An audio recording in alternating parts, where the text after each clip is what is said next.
السلام علیکم، میرا نام ہے ذیشان دریا راجپوت۔ میری بہنوں اور میرے بھائیوں، اللہ تعالیٰ قرآن میں سورہ بنی اسرائیل کی آیت نمبر 65 میں فرما رہا ہے، ان عبادی لیس علیہم سلطان، بے شک میرے بندوں پر تیرا کوئی زور نہیں چلتا۔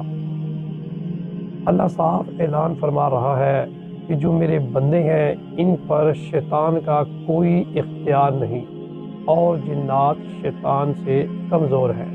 پھر کیسے مان لیا جائے کہ جنات اللہ کے بندے کی زندگی کو برباد کر سکتے ہیں؟ قرآن یہ نہیں کہتا کہ جنات انسان کی زندگی کو نقصان پہنچاتے ہیں۔ قرآن یہ کہتا ہے کہ جنات کے پاس انسان کی زندگی کو نقصان پہنچانے کا اختیار ہی نہیں۔ اللہ نے کسی کو اتنا اختیار نہیں دیا کہ وہ اللہ کے بندوں کی زندگی کو برباد کر سکے اللہ کی اجازت کے بغیر، کیونکہ میرا اللہ اپنی ذات میں بھی اعلیٰ ہے اور اپنی صفات میں بھی اعلیٰ ہے۔ اللہ آپ کا حامی ناصر ہو۔ السلام علیکم۔